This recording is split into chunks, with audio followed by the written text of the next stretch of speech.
So Indian Air Force's Sukhoi's fleet to undergo major upgrade, second batch, to get fifth generation tech. So here's the story. Basically comes from Indian Air Forces, which again talks about the modernization of our Sukhoi fleet, which we have.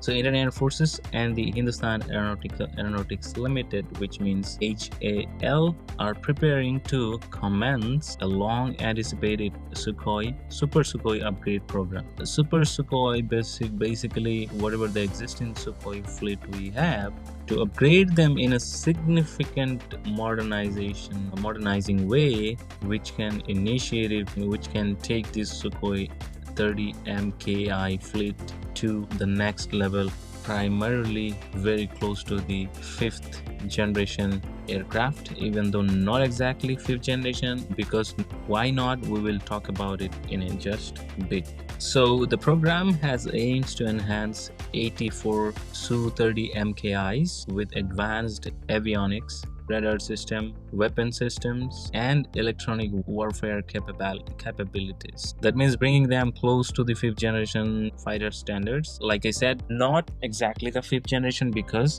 it doesn't has the stealth features. Stealth features, if you do not know, just to for the viewers to put the things very simply, stealth means without being getting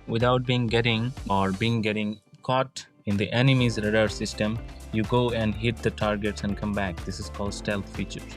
So the project is very crucial, as you know, in terms of India's perspective, because India doesn't have right now any of these fifth generation fighter aircraft. I think we have right now Rafale. Rafale is 4.5 generation fighting aircraft, and meanwhile we are trying to upgrade the Sukhoi 30 MKI to Super Sukhoi in order to cope up the gap until we have our fifth generation aircraft ready. So this entire upgradation program, or this project, has been divided into two phases, I would say. With each phase, we primarily expecting some sort of advancement in the technological enhancements along with Sukhoi's performance. So the first stage, we call it first tranche of 84 aircraft. So like this would be the pilot project, you can say. The initial phase of the upgrade will begin with 84 Su-30 MKIs, which will be fitted with systems and technology derived from the Tejas Mark 1A or Mark 2 programs. So as I think most of you probably know, that India has its own fighter aircraft program which is going on, and it's I think almost 40 years right now. So we got our first Tejas ready, and right now we are trying to build it for the Mark II, and we have been waiting for the engines from the General Electronic from America, the company who promised through the American the diplomacy channel that they will be providing the GE engines for the Tejas, which we ever keep waiting. So Tejas is about to establish his Mark II, and then whatever the technology we have developed indigenously, we're going to use them and implement them in order to integrate the whole system in the Super Sukhoi program. So first thing is upgrading the avionics. So when we say avionics, we have to understand that integration of more advanced avionics for improved situational awareness, which is again, it has been inspired by the Tejas. So those who do not know what is avionics, for them I will just try to explain the thing. Avionics is basically an electronic, you can say, it's a kind of a cockpit, the way the aircraft has the avionics system. You probably saw the monitor displays where the pilot sits right in the aircraft, and then it includes communication, navigation, and also the display and the management of multiple systems and hundreds of other systems which fit into the aircraft to perform each individual function. So it's a kind of a huge whole system, I would say. So this avionics, they're saying the target is to upgrade it in order to have an advanced version of avionics, which probably whatever they integrated in Tejas Mark 1 and 2. So we are taking inspiration from there. Next is enhanced radar and sensor systems. Like I said, radar, you probably know, is in order to detect the enemy aircrafts, missiles, or any enemy attack which probably coming from your enemy country. And so for that you have radar system, and sensors are primary sensor playing a vital role in that, because we are talking about a new active electronically scanned array radar is expected, which will enable better tracking, detection, and targeting of multiple threats at a given time. Next thing, we are looking at the electronic airfare and then self-protection system. So upgrading in this parameter as well. That means advanced electronic warfare capabilities will definitely provide improved survivability, and it's basically required when we do the air combat, or in this today's the technological warfare we have in this case. Yeah, of course, the more edge you have in your self-protection system, it's better. It is for the whole country. For in the recent operation, we saw the self-protection systems, for example, the air defense system we used, which is again is it was multi-layered. It was, again, there are a lot of indigenous functions we have added into the existing functions, or whatever the technology we brought in from the overseas, and we try to integrate them in order to based on our own requirements. The feature I would say in this first phase of the development of this Super Sukhoi upgrade program, which is better weapons integration, which means it's not only having those latest weapons and the way we integrate them along. That means there are some of the old weapons which were about to decommission, but we try to upgraded them. We kind of improved them based on the today's technology, and now we are merging everything with our latest existing weapon system in order to have these proper compatibility with the latest air-to-air or air-to-ground missiles and other things. Enhancing the fleet strike is going to enhance the fleet strike capabilities of any forces, and we are trying to achieve that. So these are the few key features. Primarily we are focusing on the phase 1 of Super Sukhoi upgrade program.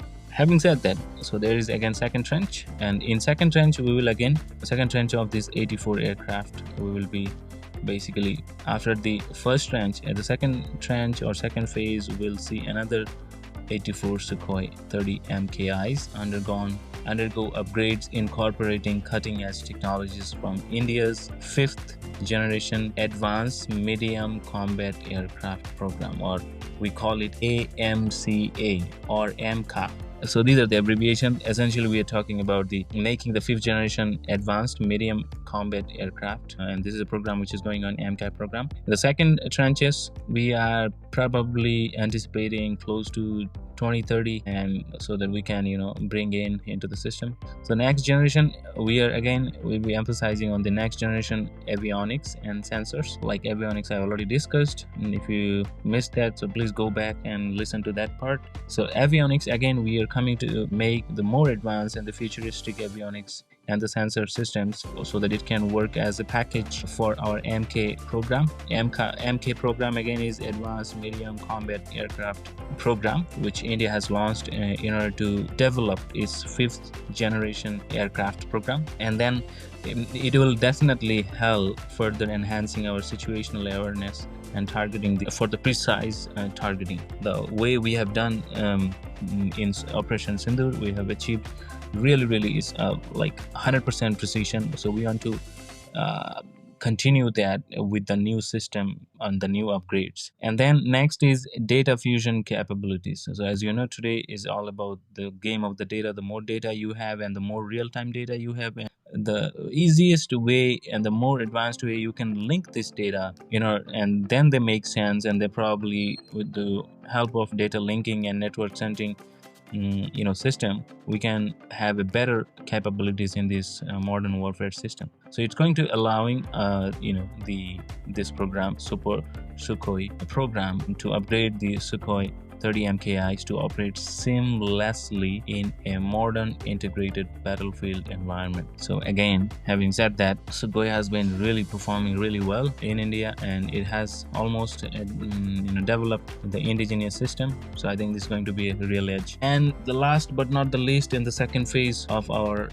some of the updates we are talking about, the last upgrade would be extending the survivability enhancement, meaning that what is today's stealth technology we're talking about. So the futuristic stealth adjacent technology, which would be again something more, will be coming in. It's more advanced than the stealth technology in 6th generation probably, so that it should not be this system, it should not be falling behind, meaning that should be able to the radars systems and the signature features must be included into this in order to minimizing detection in high threat environment, so that when we are using Super Sukhoi, in that case, I know although it's not going to be the stealth 100% stealth, but we are trying to achieve getting very close to the 5th generation in the stealth capability, so that we can minimize that detection in high threat environment when we are fighting with the enemies. Okay, so these two approaches basically, they're going to enable our current Sukhoi 30 MKI fleet to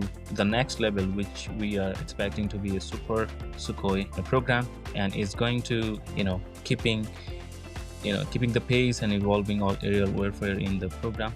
So AMCA is basically, if you do not know, I'm again repeating, AMCA is India's indigenous 5th generation fighter initiative, which definitely is focusing on bringing the technology in the modern warfare system. And Super Sukhoi project is one of the pioneer project, or I would say a pilot project. So the key advancements from MK that could be adapted for the Super Sukhoi, which will be first, like I said, the advanced mission computer, so that we can have a very super high-speed mission computers for the data processing and information sharing in real time. Like I said before, when we are data fusion, when we are going to improve the data fusion capabilities, that means we need very real-time data.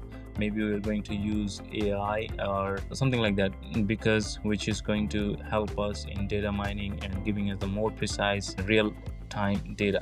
Then also the next generation electronic warfare, we cannot totally discount that, because it is the way it is right now. In the warfare, your enemy country, they probably jam or maybe countermeasure or maybe detect your aircraft. So in order to have those all those shields against, we need a comprehensive electronic warfare suite, which basically is going to improve our jamming and countermeasures and threat detection system for our enemy countries. Again, like I said in the beginning, the cockpit display, and it is going to be very large as compared to the current Sukhoi displays, and longer, and it's going to be larger and touch sensitive displays, so that pilots, they can get a very clear view and ease of control while they're fighting and while they're using this aircraft. So currently right now we have 270 Sukhoi Su-30 MKIs in India in service, and currently Indian Air Forces, or through the Indian government, we are basically in contact with Russia, and probably by 2035 we are going to have because most out of this 270, most of them, they will retire. So probably we are going to bring in more, because yesterday I saw an update after Modi visit in Russia that we are going to have 5 more S-400, and then we also ask for 2 more S-400, and then Russia is also willing to give us S-500, and I think we are also considering to finalizing the deal of Su-57, which is going to be India's the next, I think, 5th generation aircraft. And also Russia is very willing to give us and sign the treaty that we can do, it's a joint production we can do in India, what India has been focusing on in past 1 decade or so. Everything building and made, everything has to be made in India, even though it's a foreign product, a foreign company. When we build in, so it basically get sink in with our indigenous environment and our engineers, our designers, so they get a better understanding, so that we can develop and we can come up with the latest technology based on our situations, our challenges. And this is the whole idea. The name of the game is everything has to be made in India.